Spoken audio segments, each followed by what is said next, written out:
Hi everybody, welcome to the channel. My name is Dr. Corey Wren. I'm a vegan feminist, vegan sociologist, and a vegan witch. And in today's video, it's a short one, we are going to be discussing and making dragon's blood oil. If you don't know anything about dragon's blood oil, what it is, what it's for, why it's important for vegan witchcraft, stick around. I will walk you through it.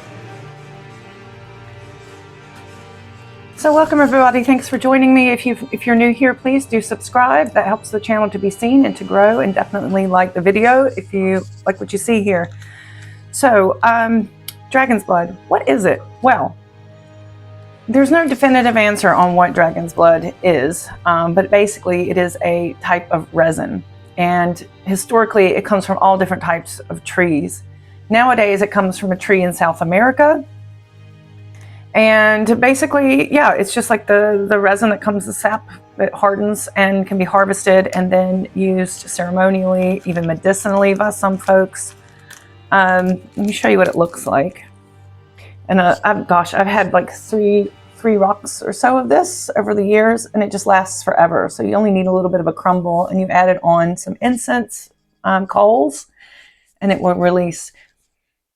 And it smells quite nice. It's quite magical smelling. So why is it called dragon's blood? Well, you can imagine it looks like what we might imagine dragon's blood would look like and obviously it adds to the mystique. The use of dragon blood resin goes way back into antiquity. And there actually was a different variant that was used that was quite poisonous. But this one is not poisonous. This is just resin that we use ceremonially. So dragon's blood comes from all different types of sources historically. It is technically a resin, so that means that it would be created from the sap of a tree. So usually when you're collecting resin from a tree, a small incision will be made into the tree. The tree's defensive mechanism kicks in and they produce the sap in resin. It becomes resin as it hardens. Nowadays, that's not where our dragon's blood comes from. It actually comes from the immature fruits of a particular palm that's found in South America, I think also in Indonesia. I've done some research on this, and it really, the history of dragon's blood is so multifaceted, it would be really difficult to narrow it down in a way that wouldn't bore you to death. But just in general, if you want to know what it is, it's historically it was part of a resin. Nowadays, it comes from a fruit. So I don't really know where I sit as like an ecofeminist on resin collection. For instance, we know that frankincense has been really, really devastating to indigenous communities who've relied on those trees. It's been heavily commercialized and the trees are overexploited. But when we're talking about dragon's blood, at least we're not actually harming the tree. We're using the fruits that are released from the tree. So hopefully that's a little bit better. But let me know your thoughts on dragon's blood. But yeah, historically it's been used for all different types of things, depending on what species it came from. But it would have sometimes been used as poison. So it could have been used in warfare. But usually the types of dragon's blood historically that has been used is that which is medicinal. Because it is being released by the tree in order to protect itself when it's wounded, those same sort of properties it was believed can be then used for humans as well. And actually, more recently, there's been explorations into dragon's blood resin as a form of cancer treatment. Whether or not that's founded, I didn't dive deeply enough.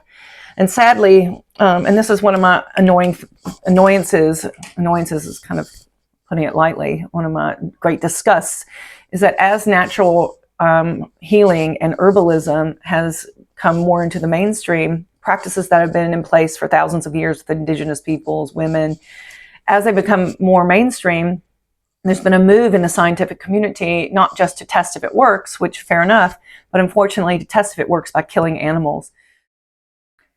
So I did come across some research that reports on vivisection against rats, where there were toxicity tests. Basically, they just continuously feed animals a particular substance until it's enough to kill a certain percentage of them, which is so horrific, if you can imagine. And it seems like they could take quite a lot before it finally killed them. I think some of these substances, maybe not with dragon's blood, because I'm not going to look further into that study because it disgusts me. For a lot of those types of tests, it's like just by overloading anyone's body with any one particular substance, you can kill somebody with oranges if you wanted to. So it's really archaic and bad science, if you ask me. But yes, it's actually been tested on animals, and even salt lamps. I love my Himalayan salt lamps, my peak salt lamps. Even those have been used, tested on rats to see if it has an impact on their brains. And of course, they kill them in order to find out. So I'm really sad to say that as dragon's blood has now caught the attention as a potential medicinal herb by medical science, it's always been understood to be a medicinal herb, but by medical science in the West, that has entailed quite a lot of violence towards other animals, which is horrific and awful. So here in my Vegan Witch channel, we shun that, boo hiss, we're not into that. But we're reclaiming these not just as good medicine and cultural history for humans, but also something that is respectful to the trees from which it comes and respectful to non-human animals. So maybe in doing vegan magic that's servicing other species. So yeah, the first thing you can do is if you have dragon's blood, you can crumble it, like I said, you can crumble it on incense coals and it will melt and release, and that's really, really pleasant. You can also crumble it up and mix it into incense blends of your own making. But I thought I would do something really fun and crafty because I oftentimes see it for sale and I wonder, well, what exactly is dragon's blood oil? Because that can also be used in your potions and your magic making. Well, basically, you're just creating your own oil and there's nothing actually magically added to that except good intentions, of course, but that means that we can make it ourselves. So what I did was I had this jar of either jam or mustard. Like I hate these one-use pots that you get in bed and breakfast and restaurants that just go straight in the landfill, but I like to collect them because they're really good for these types of things. Anyway, it used to be full, but now as I'm recording this, I've tapped into this quite a bit. But what I did was I filled it up with grapeseed oil. And grapeseed oil is flavorless, odorless, and it's just like a very pure oil. And it's really good then if you're trying to make extractions, which is basically what this is. So what I did was I took a real big nugget of the resin and I sat it in here. And it was really experimental because the website where I was going to order my own from pre-made, they claim that they leave it in there for, I think, 6 weeks or something like that. And so I figured, well, I'll put this in from moon cycle and see what happens and take out the resin and then do something else with it. Well, I ended up leaving it for 2 moon cycles on my altar. And in fact, over that time, the resin completely dissolved. So although you can see this is not a very bright red, I had a much larger rock in there and it just sort of dissipated into the oil and it's lost its color quite a bit, even though I didn't take it out.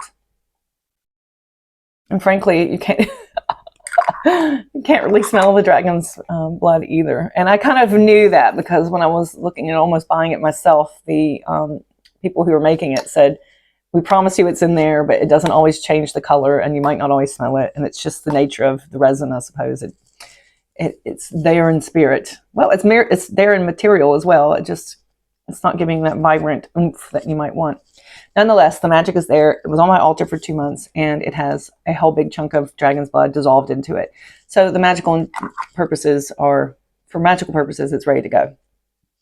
So what can you use dragon's blood oil for? You can use it in magical incantations. If you want to write in invisible ink, you can use this.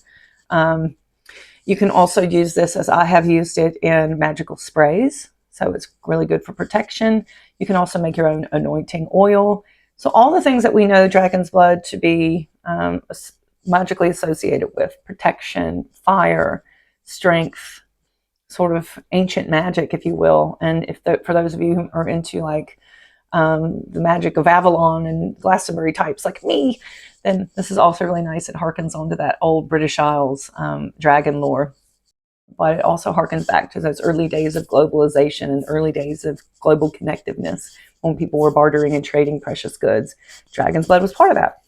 So I thought that would be really cool and super easy and achievable for you if you're looking for a really creative thing to add to your medicine cabinet, or if you're looking for really creative gifts. This is super, super doable. You can collect your little free jars.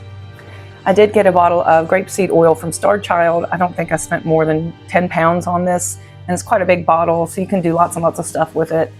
And the dragon's blood as well is not super expensive, and I've had this for years and years. A little goes a long way. So give it a shot. Let me know how it goes.